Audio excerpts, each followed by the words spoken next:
Hello students, class 7th, subject science, chapter 5, acids, bases and salts, अम्ल, क्षारक और लवण।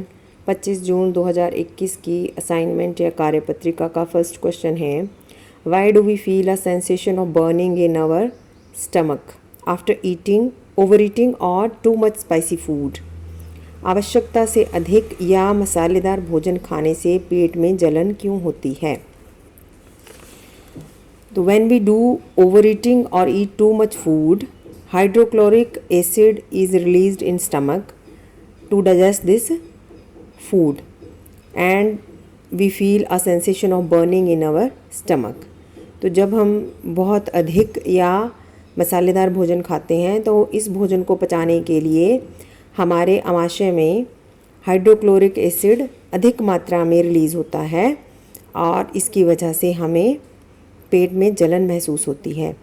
Second question, निम्न के उत्तर दीजिए। इसका ए भाग है, why do we take antacid when we suffer from acidity. अति अम्लता से ग्रसित होने पर हम प्रति अम्ल क्यों लेते हैं? तो जो एंटासिड या प्रति अम्ल है वो एक बेस होता है ना, क्योंकि बेस जो है एसिड को न्यूट्रलाइज कर देता है और सॉल्ट प्रोड्यूस करता है। सो इसका आंसर है, a base is used as antacid.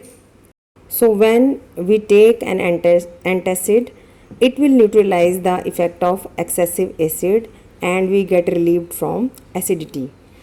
एक क्षारक को प्रति अम्ल के रूप में प्रयोग किया जाता है, इसलिए जब हम प्रति अम्ल लेते हैं तो यह अत्यधिक अम्ल के प्रभाव को उदासीन कर देता है और हमें अति अम्लता से राहत मिलती है। बी क्वेश्चन है, why the factory waste is neutralized before disposing it in water. कारखानों के व्यर्थ पदार्थ को पानी में फेंकने से पहले उदासीन क्यों किया जाता है? आंसर है, factory waste is usually acidic in nature. If it is disposed off directly into the water it will kill fish and other aquatic animals, so it is neutralized with some base before disposing it off in water. तो इसी तरह हिंदी में लिख लेंगे कि कारखानों का अपशिष्ट अम्लीय होता है यदि इसे इसी तरह से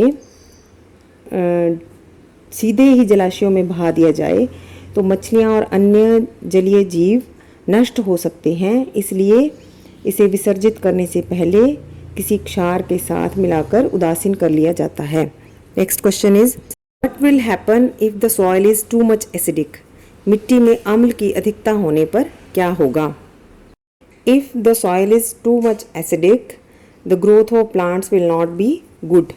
यदि मिट्टी में अम्ल की अधिकता होगी तो पौधों की वृद्धि बहुत अच्छी नहीं होगी. अगला प्रश्न है, we use fertiliser in the fields, why. हम खेतों में उर्वरक का उपयोग क्यों करते हैं? तो ये सबको पता होगा कि we use fertilizers in the fields to add nutrients into the soil so that it can become fertile. तो हिंदी में आप लिख सकते हैं कि यदि खेतों में उर्वरक का उपयोग पोषक तत्वों की मात्रा बढ़ाने के लिए किया जाता है ताकि ज़मीन को अधिक उपजाऊ बनाया जा सके. नेक्स्ट क्वेश्चन है, name 3 acids which contribute for the acid rain. 3 अम्लों के नाम बताओ जो अम्लीय वर्षा के लिए सहायक हैं. Carbonic acid, sulphuric acid, nitric acid. Carbonic अम्ल, सल्फ्यूरिक अम्ल और नाइट्रिक अम्ल. What is acid rain? Next question, what is acid rain?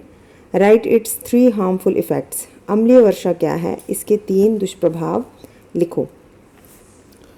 तो जब वर्षा जल में अम्ल की मात्रा अधिक होती है यह अम्लीय वर्षा कहलाती है.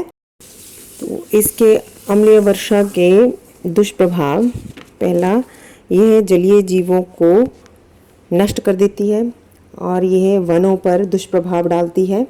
ऐतिहासिक इमारतों और भवनों को नुकसान पहुंचाती है.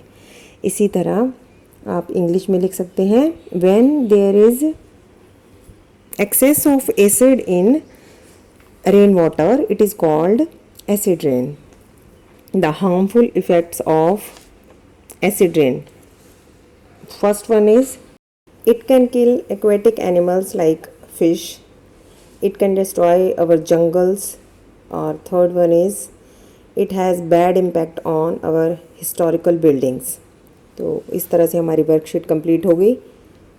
इसी तरह के वीडियोस देखने के लिए हमारे चैनल को शेयर, लाइक और सब्सक्राइब करें। धन्यवाद।